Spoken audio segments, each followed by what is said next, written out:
Good morning, everyone. Welcome to our roundtable. We'll quote Gary's description of it for those who are new in finding us. Training ground in Christian Science for those who are serious about learning who and what God is, what that means to us. So today is Sunday, August 7th, 2016. Subject is Spirit, golden text, Job. There is a spirit in man, and the inspiration of the Almighty giveth them understanding. Any comments on that? Sometimes when I read that particular verse, when I see the word inspiration, it always makes me think of breathing in spirit, truth, life, love, and then I think about in Him we live and move and breathe. Thank you, Betty. I hope Jeremy will come down. He wrote a lot about this. Anyone else? I love this golden text because it's very clear exactly where our understanding comes from. Yes. Gets us back stabilized, feet on the ground, so to speak, not flying high with our own sense of self-worth. Right, it is the only place that it comes from. And as I wrote on the forum, that the definition of inspiration, the infusion of ideas into the mind by the Holy Spirit. On the website forum page, Jeremy wrote about the word infusion. I don't know if anyone can pull that up. Maybe he'll be down in a minute, but anyway. I have it. Thank you. From the Webster's 1828 dictionary, infuse, 1, to pour in as a liquid, 2, to instill as principles or qualities, 3, to introduce, 4, to inspire with. He said, this got me thinking about Florence Roberts' article, Meekness and Restoration, where she wrote, meekness is a quality to attain if we are to be made whole. The original meaning of the word is liquid, thus the ability of all liquids to conform naturally and perfectly to the form they are poured into. Do you want me to continue? No, that's enough. Thank you. That's such a beautiful thought Lawrence found. So, what does that mean to us, to you?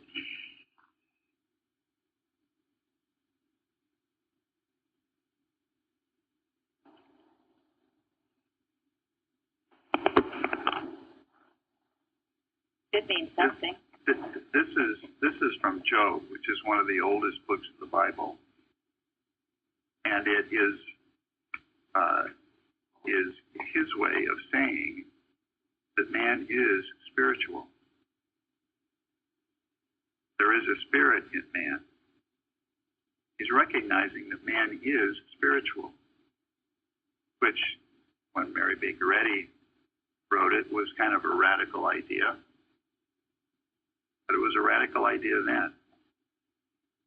But it's the truth. And it shows, what it means is that we don't need any material thing to hear God's voice. It comes to us directly, mentally. We don't have to hear it with our ears. We don't have to see it with our eyes. It comes to us directly. Some people call it inspiration. Some people call it intuition. Some people call it gut feeling. But what they're all referring to is the Word of God coming to us directly without need of any, doesn't need electrical wires, doesn't need microphones and speakers. We can even feel it in a different language than what we're used to. I like how it says there's a spirit in man, and each time I read it, I said there's a spirit in me. Thank you. Yes, and that's very important that you apply it to yourself. And this is, we're going to get into now that we've talked each week about the synonyms, and this one, that you are son or daughter of spirit, what that means to you. And this is certainly one of the things it should mean to you. I think I like the word substance in place of spirit, because it's really saying that my substance is spiritual. And if my substance is spiritual, it means the presence and power of God. I should be, acknowledging it at least. And, Absolutely. Prophet Bible said God inspires man. It is the Almighty who breathes knowledge into him. And to me, breathe is so natural. So it's natural to get your knowledge from God. Thank you. The Christian's native air, as the hymn says, is natural. We are all born with this ability, inspiration, and our lives should feel inspired. If your life isn't feeling inspired, then you get after yourself till it is.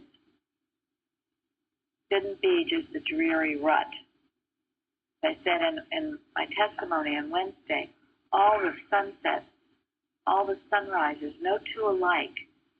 God's variety is infinite, fresh and new every morning. Our lives should feel that way. You can be doing the same thing day in and day out, but with God, with you being infused with the Spirit of God, the inspiration of God, it'll be wondrous.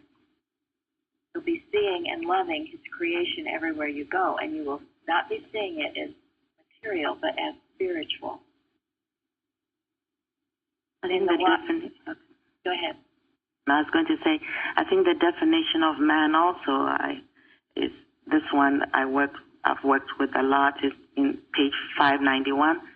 Man, the compound idea of infinite spirit, the spiritual image and likeness of God, the full representation of mind. That's been very helpful to me to think of it myself this way. Compound idea of infinite spirit. What does that mean? My substance, my whole substance is spiritual. What does that mean? Every organ, everything is spiritual. Go on from there. It's been very helpful anyway. Thank you. No, that's really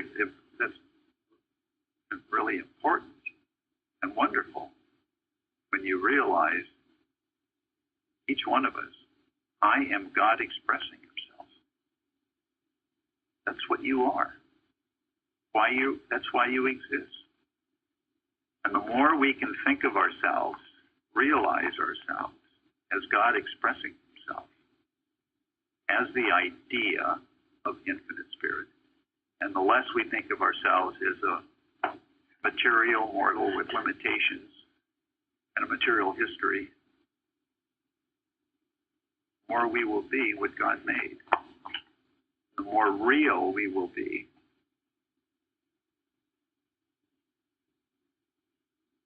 Now, that statement was given to us by Mrs. Evans years ago, and a practitioner had given it to her, and that was that you are not God, but God is expressing Himself through you. That's a wonderful thing to think about. You're not God, but God expresses Himself through you. And that's why you have to be the clear and receptive channel for that expression. So what would get in God's way of expressing Himself through you? The human personality. Yes, Human mind. self-will, human personality. Mrs. Ellie said in retrospection and introspection that as she floated into purer realms of thought, she lifted thought above physical personality and matter to man's spiritual individuality in God. Yes. Explain that. Yeah, and remember, as we talk about this, there is no separation between you and God. God is expressing himself through you because you are God's expression. And if if your life seems to be otherwise, it's not something getting in God's way or inhibiting God. It's something inhibiting our vision, our spiritual vision, inhibiting our ability to see what we really are. That's all we have to handle. Things that would keep us from realizing, from experiencing the dominion, the joy that God has for us. That's why the practice is so important, as was emphasized on the forum. Practicing, yes. Yes. Yeah, Practice makes perfect. Yeah, because that's how we learn. That's how we gain the understanding, and that's how we gain the confidence and the dominion that is naturally ours. I listened to Joseph's audio of The Greatest Thing in the World, and that little book by Henry Drummond, and he mentioned how do you get to know love or to be more loving, and the answer is what, fairly? Practice. Practice. You practice it. It's like anything else. Start doing it. You don't just read about it, you do it. So if your neighbor does something nasty to you, you get into your closet and get knowing the truth about that person and get rid of feeling resentful or hateful toward him or her and start expressing love and knowing that that was not the truth about man. You practice it until you feel the love of God, and then God can use you. Otherwise, you block it by hating, resenting. The carnal mind is what blocks it. And this is what is meant by keeping your window pane clear so God can shine through you. As we've talked about every night, make sure that you're not hating anyone, you're not jealous of anyone, that you're at peace with God and yourself. Keeping your window pane clear so you can be a transparency for him. Mary Beth? Yes?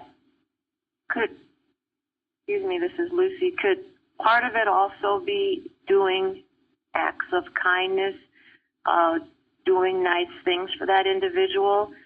And if they don't respond, that's fine, but there is a point where that's also expressing love, right? But not where you're a doormat or being foolish. Yes. And Mrs. Betty says, I make strong demands upon love. It can't be an abstraction. And then she goes on to talk about doing deeds of kindness to other people, quietly. That's right. And God will direct you to do what that person needs, whether it's an act of kindness. Perfect love does cast out fear. Or whether it's, a 2x4. Right, it's not always the same. To shake them out of the mesmerism that they're in. I've also found that it's so important to keep thoughts clear, not resenting and yet doing kind things. You can be doing that, just doing nice things, but then in your thinking, oh gosh, look at that kind of thing. So that's right, and that is hypocritical, and that's right. better. And that's where the Bible says, take your gift from the altar or something. Don't. You're hating your brother. Don't come with gifts, and certainly don't pretend that you're being loving when inside you're not. That's just human goodness. That's right. Yes. Yeah, human goodness doesn't work here. The great need is wisdom. I think the thought of pity has helped me in that Mrs. Eddy, or we're directed to pity and love, and we know that that isn't real about that person, and just know that they will feel the love. God will get through. Yes, I read that story in Precepts this morning about, a man who'd been badly eaten or something out on the desert, and the way that he got around it, didn't hate, he pitied them. And you pity them because isn't that unfortunate that they have to behave that way, that they don't know better? And because he pitied them, he found his release. If you hate them, you won't. Things will only grow worse. There was also, I wanted to mention one thing before we go on. Linda had found a quote that I had remembered but couldn't quote exactly, and I still can't, but it was about the greatest thing in the world, where Mrs. Eddy had said, she had read it, and she said she was planning to write a book like that, but she didn't have to because Henry Drummond had done it already. All on Corinthians 13. Okay, go ahead. Whoever wanted to speak. Oh, I just wanted to say, Craig, that in pity, we have to be careful not to become self-righteous and really work it through, because certainly healing is needed. We have to persist. No, you're right. Self-righteousness is hatred. It's not pity. You're absolutely right, Craig. Yeah. And that would look down at somebody, down your nose at somebody and think, you poor mortal. You're just a miserable mortal, and I'm not. And that again, that's resentment and hate. You're going to have to get past all that. I just want to point something to what you just said about Mrs. Eddy and Henry's booklet. It's interesting how she don't want to take away the work that Henry did, because she knows if she duplicates something like that, Henry has already written in his booklet, will probably take away the inspiration and the blessing that you have done to people. I know how people reverend Mrs. Eddy so much, and only she will give credit to the original person who has the inspiration. I remember the first time I read that booklet, it changed the way I see things. Paul was one of the best things I ever read in my whole life. Yes, thank you. And that's true about Mrs. Eddy. She was very much aware of plagiarism, because we'll get into this later, but people certainly tried to plagiarize her. And if you've read her writing, she speaks to it very directly. And she was accused of plagiarizing She others was. when she wasn't. No, she was always quick to give credit where credit was due, because she could feel whether something was inspired or whether it was not inspired. She certainly was. And that was definitely inspired. And she was so busy doing things that nobody else could do. Didn't want to waste her time doing something that somebody else could do. She had a lot of fresh things to write about. And in our watch last night, if spirit pervades all space, it needs no material method for transmission of messages. Spirit needs no wires nor electricity in order to be omnipresent. That's a credible statement. And it's absolutely true. It's how practitioners can, heal a person who's in California. It's how you get mental messages. I'm sure all of us do. Sometimes you'll know when someone's going to call you, or, this is, again, all your spiritual intuition. And if you cultivate it, it always will be working and operating. If you ignore it, then you're in trouble. So I want now Jeremy, because he talked about quickening. And these are all the aspects, the prism of spirit that we as God's child can express. So what did you find in quickening, or don't you have? I'm sorry, I did not print out what I You got me. I know, it's been a few weeks. Okay, Dale, do you have it? Can you read it, Dale? Yes, Ephesians 2:1, and you hath he quickened, and looked up in the Webster's 1828 dictionary. Quicken, 1, primarily to make alive, to vivify, to revive or resuscitate, as from death or an inanimate state, Romans 4:17. 2, to make alive in a spiritual sense, to communicate a principle of grace to. You hath he quickened, who were dead in trespasses and sins, Ephesians 2:1. 3, to hasten, to accelerate, as to quicken motion, speed, or flight.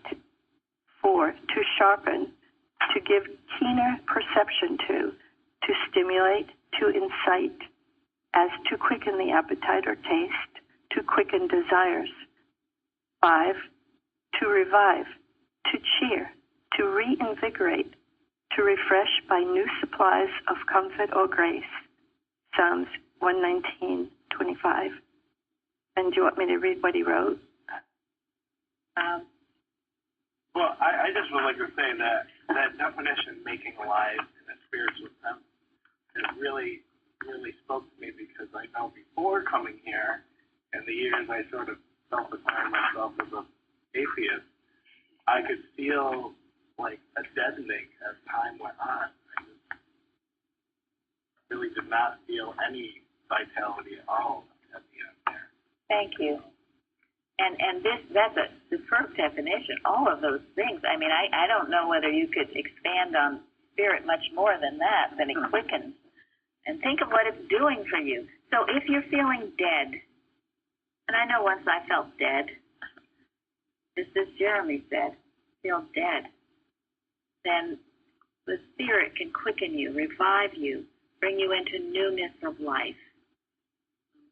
What did Jesus say about quickening? The Spirit quickeneth, the flesh profiteth nothing. Yeah, Thank Jesus made it very clear. It is the Spirit that quickeneth. Flesh doesn't do any darn thing at all. It's dead anyway. Exactly. So when you think you can go to amusement park to revive yourself, or shopping, or I don't know what people do, remember it's always the Spirit that quickens. Don't look to the material thing, because you'll only get more and more dead, as Jeremy did. Definitely. I know quite a few people in my past that told me, like, because I didn't really care for going to concerts and amusement parks and all that, they told me something was wrong with me. And at the end, I actually thought maybe there was. Apparently not. No, you knew not to look in that direction. Didn't do anything for me at all. And if, we're not knocking people if people enjoy doing some of these things. And if you do enjoy doing some of these things, why do you? What is it about it? But it's the motivation. I know we went to an amusement park recently, but we took our grandkids there, and we had so much joy seeing how much they enjoyed it. So together, all of us had a lot of joy at that park. That's right. If those things mean anything to you, it's because of the joy and the gratitude expressed, which is Emmanuel, God with us. Go ahead. It's really seeing God in action, isn't it? If you look at it that way, then it's even more joyful. Right. Thank you. Spirit being expressed by all. Yes, absolutely. Going to a beautiful musical concert is a great experience of God's beauty and love and joy. Right. So all those things, when spiritualized, you raise it up and you're not just there for some sensual pleasure, then they are expressions of God and they do bring joy. Benjamin? I was going to say, just you already said it, if it takes you away from the presence of God, where we are all the time, when you see yourself there other than an ambassador of God, it's an opportunity to express God instead of expressing self. That's where it becomes burden to us. It can distract and hinder our progress. I think a few weeks ago, the watching point one that Linda had found was about that, where I think Carpenter's daughter asked him, is it all right to have pleasure? Does anyone remember the answer? As long as it doesn't take I read it. I don't. Go ahead, Jeremy. as long as it doesn't take you away from God, take it from God. Right. As long as it doesn't interfere with your connection with God, it's all right. And those descriptions we just had, when you're doing something unselfish for someone, when you are expressing the joy and the gratitude, seeing the beauty of God all around you, as long as you're alert and working, those things can be good things. No, until I came here, it started with it started at the time when Mrs. Evans was here, and we have continued that.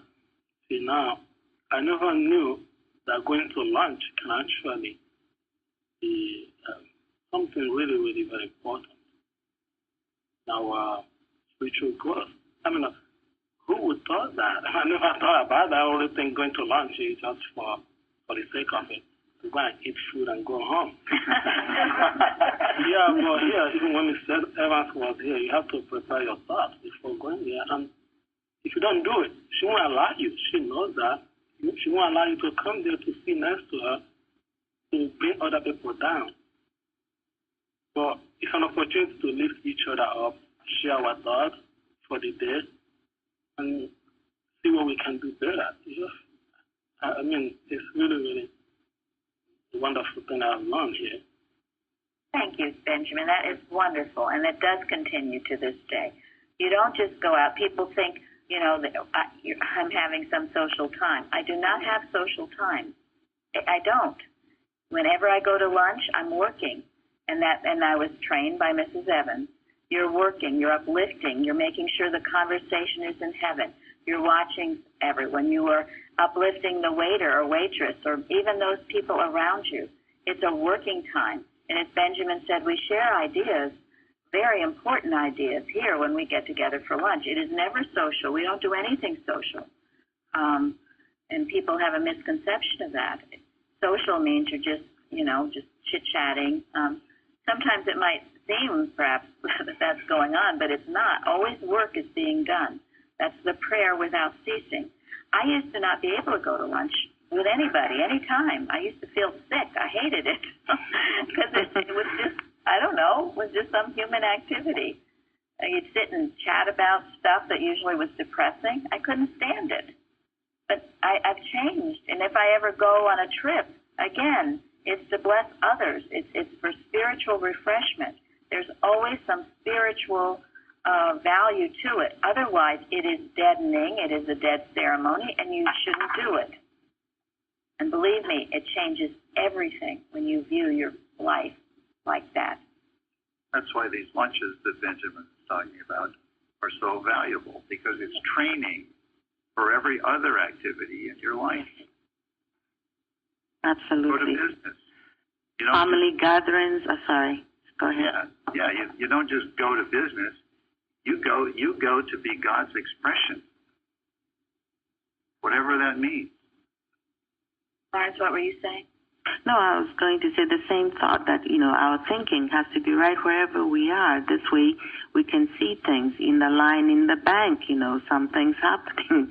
So you're correcting thought about it. And if you go out each day, which I've learned again from Plainfield to do, go everywhere, go shopping, thinking right. At home, whatever I'm doing, I'm thinking, you know, God, expressing, cooking, everything. It's been invaluable practice, really, and I learned it again through Christian Science teachings at Plainfield. It's wonderful.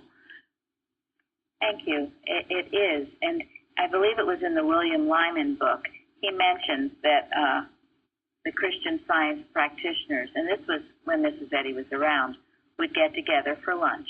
And it was such an uplifting time because they've been working all morning. And this is what Mrs. Evans would say. You're working all morning. You're hearing all, you know, reports that sometimes aren't that great, that you're helping people. So you get out and you gather together and you speak the truth to each other. You encourage each other. Maybe you alert or warn each other of things that need to be handled.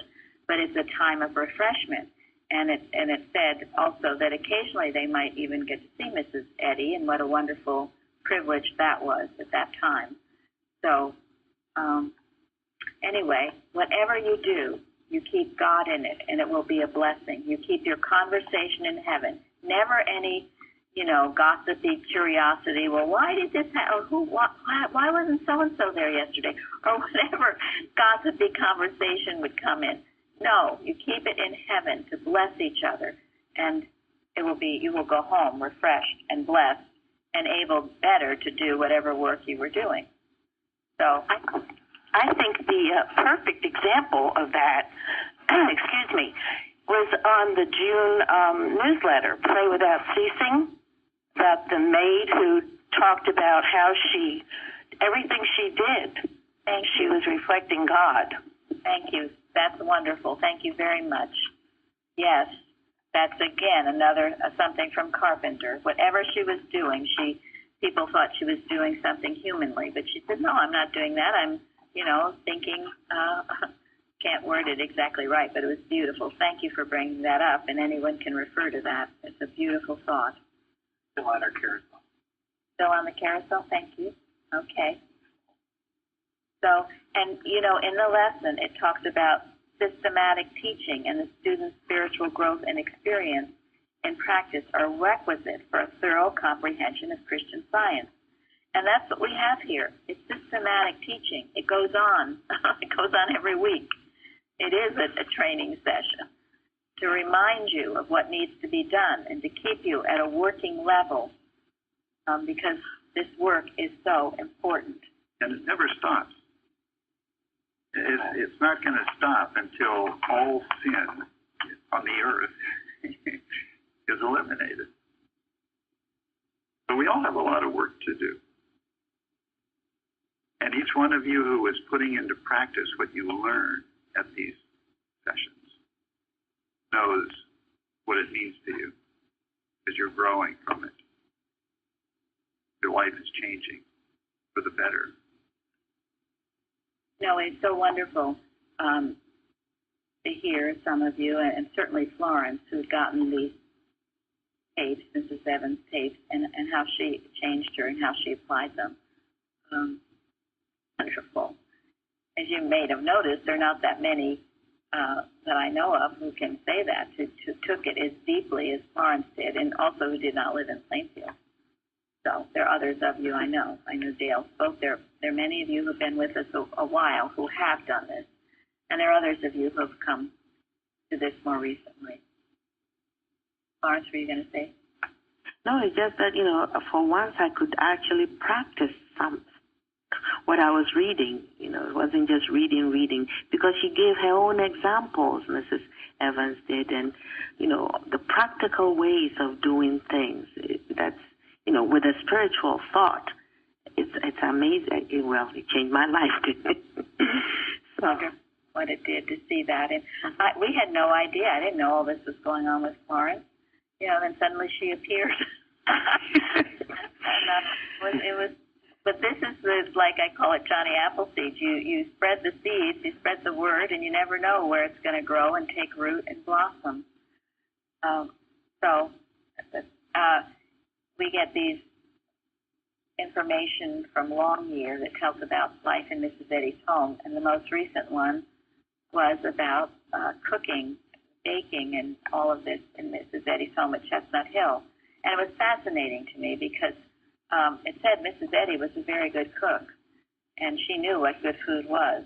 And everyone in the home who were cooks anyway, there were a few cooks, they had to make very delicious meals, which they did. And they said there was kind of too much food. It sounded like they had quite a menu in the morning and all day long. And she would eat up in her room, but there was a big household of 18 to 25 people who would sit at her dining room table and partake of delicious meals, and they were demonstrated. They weren't just slopped along and thrown together. They were demonstrated with love. Again, the spirit, the inspiration of love, which made the food delicious.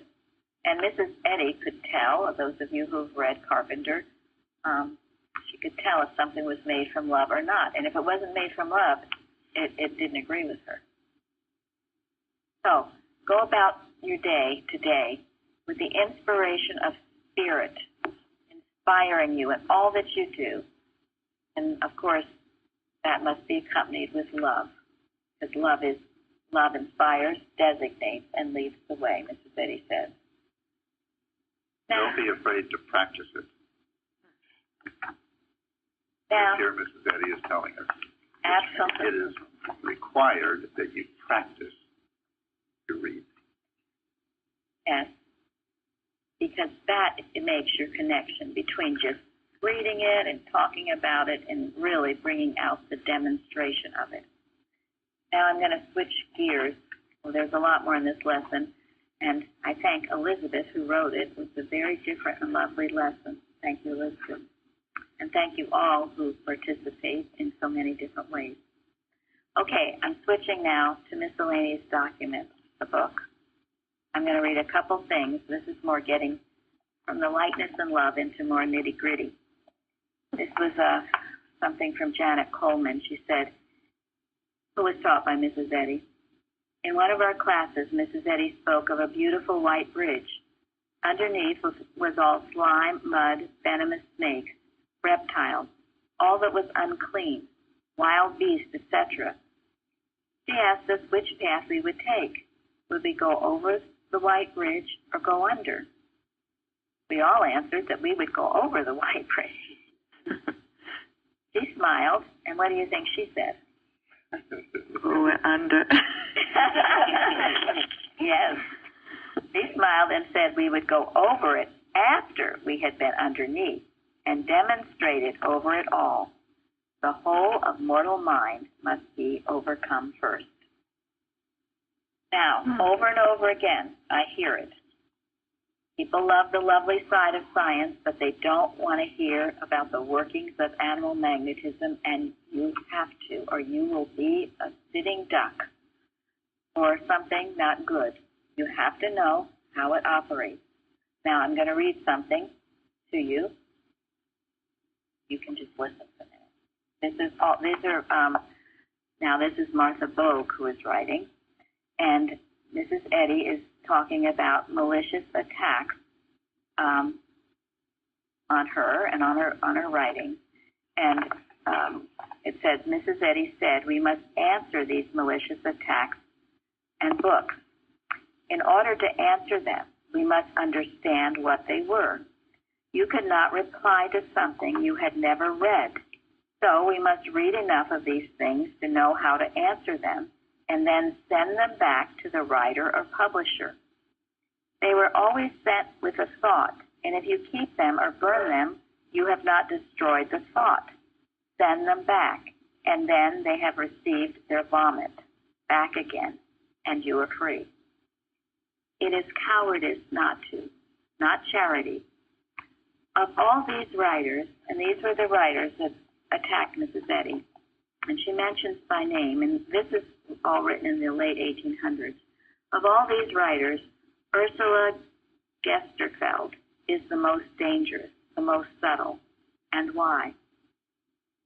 Because she talks so much truth as to almost deceive the very elect, and then poisons the whole by her terrible theosophical terms. It is not her personality that Mrs. Gesterfield is attacking. It is the truth. Jesus said, render to Caesar the things that are Caesar's, and to God the things that are God's. No one can rob Caesar and give God the glory. All she asked, and this is all Mrs. Eddy asked of anyone, was that we obey the command to render to Caesar the things that are Caesar's, and to God the things that are God's. If Jesus had not declared his divine origin, he would not have been crucified. If Mrs. Eddy had not declared that science was revealed truth, mortal mind would be proud of it. She had feared that the truth was to be crucified again. That is, would be so mixed with error that it would be lost. That was what Mrs. Gesterfeld was doing in trying to simplify her book, but Mrs. Eddy hoped and felt that it would not be. Now, I looked up her, and she is known for something called New Thought, which goes along with New Age. And I didn't read any of the things, but I'm sure I have read some New Age books, and some of them, seem, like you would say scientific, perhaps, but they're lacking. And those of you who have read, what are they lacking? God. the right mind. Yeah. They don't mention mind. They don't mention God. They don't mention the Bible. They never quote scriptures. It's just They don't mention the divine principle and the justice that is required. They talk a lot about love. It's all on a human level. Yes. Yes. It is humanized, the science. And I found what I found so interesting was Mrs. Eddy said it's the worst of all because it would deceive even the very elect. And I don't know if Linda can talk. She's in the car. Can you talk, Linda? She might be already at church. She's coming here. Anyway, I wanted her to speak today because she told me some very interesting things because she's read some of these books. But she says right now, Linda told me this, that it is permeating everything, this New Age thought. You know, many people will say they believe in spirituality. Well, what the heck does that mean? I mean, we just talked about it here, what it means to us. But just a general, I believe, you know, I'm and I don't go to church. I believe in spirituality. Everything is lovely. We all love each other. But very general and vague. Anyway, what Linda was telling me, that it has permeated everything. Of course, it certainly permeated the Christian Science movement. Do you think it's because people are looking for the truth? I mean, you know, they need the truth more than ever before, more and more people? Well, I think that is true. And you know, I used to think, well, at least it's a step away from the material beliefs to knowing things that are more, it's more on a mental level. But you have to be careful of it because if Mrs. Eddy says it's the most dangerous, you could just rest there and not go any farther. It also, as far as I know, doesn't have much of a moral code. Does it mention the Ten Commandments or the Beatitudes?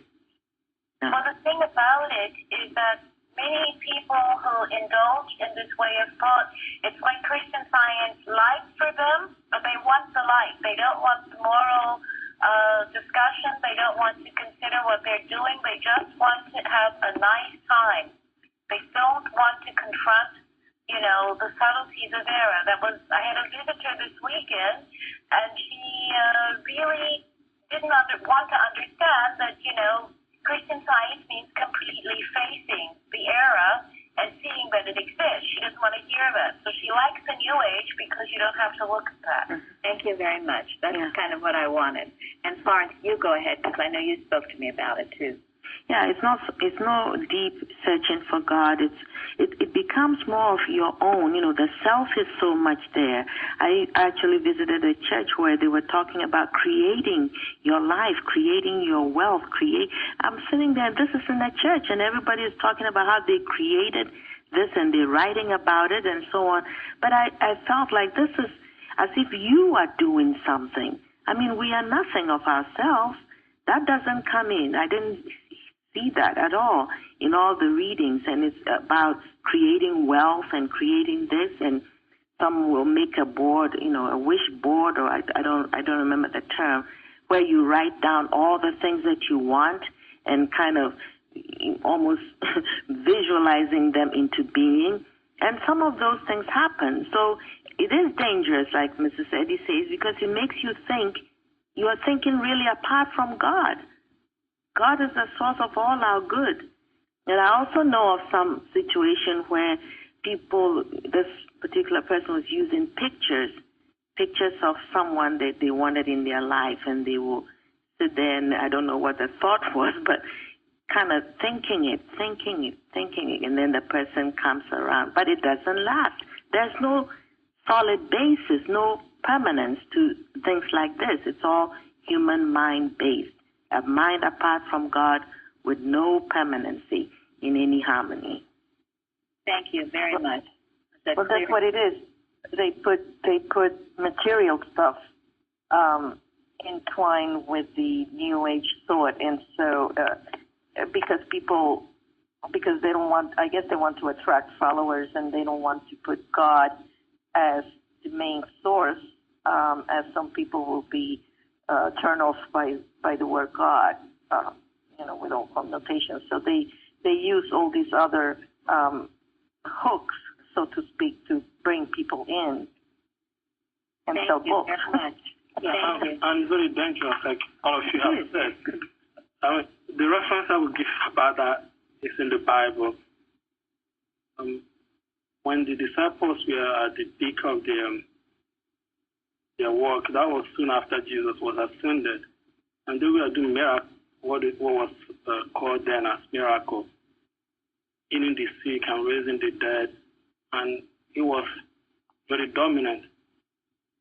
That time that people were coming from all over the world to hear, to listen to them.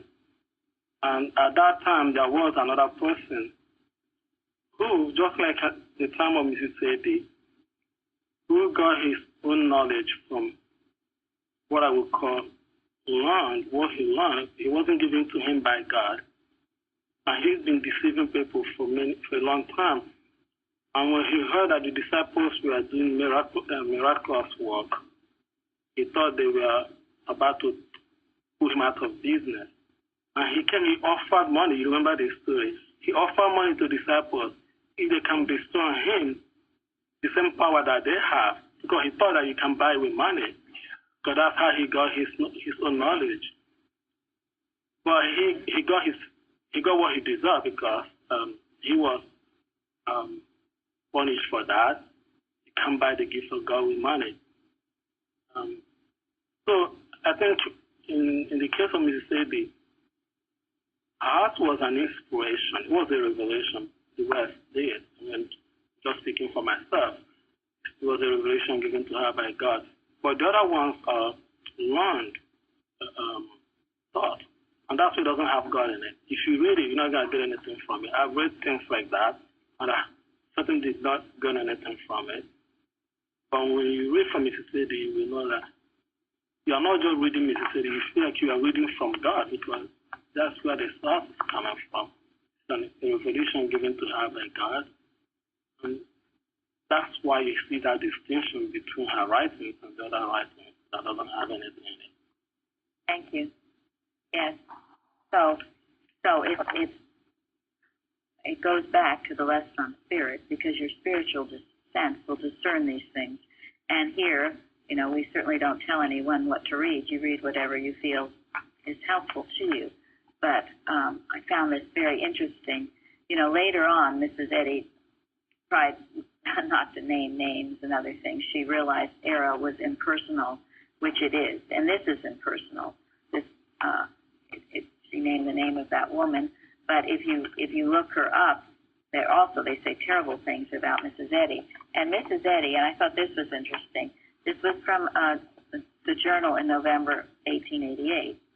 Mrs. Eddy is addressing this woman. She says about Ursula Gestefield. Title is Jesuitism in Christian Science. She attempts to vilify my life and to criticize my works in the face of 22 years of unstained labor in Christian Science mind healing, while she is a suckling in drawing her nutriment from them. This is at least silly. When teaching her, I found that her mind presented a compilation of other minds that have possessed to a remarkable degree these qualities: vanity, intellectual dash, and courage without conviction. Her reasoning is intoned with pagan philosophy, her humanity besprinkled with Buddhism, and her pride and purpose nerved with the spirit of a Judas. It goes on, but she ends it. She who would chain the eye of God and hold it in her hand needs to know the lesson of the cross and crown. There you have it, my friends. Oh, brother, that was a wonderful. Yes. Hello, this is Linda. Can you hear me?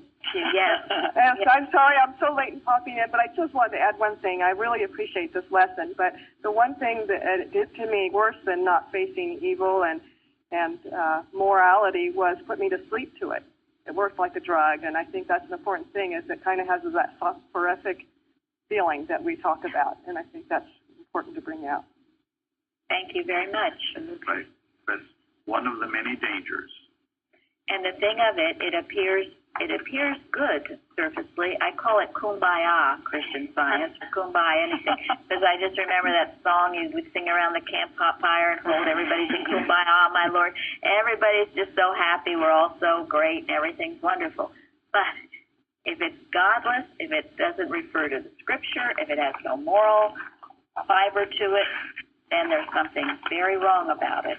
And if it doesn't handle animal magnetism, absolutely, it is not Christian Science. And believe me, you go away with the same fears you came to it with. So what did it do? Nothing. Exactly. Thank you. Exactly. So this was a lesson on spiritual sense, what it is, and then how to use it and discern the wolf. And how does the wolf come? Sheep's clothing. Sheep's clothing. Watch out. Okay. All right, we're going to go have a wonderful service now. Thank you all for joining. Thank you. Thank you. Thank you all. Thank you. Thank you.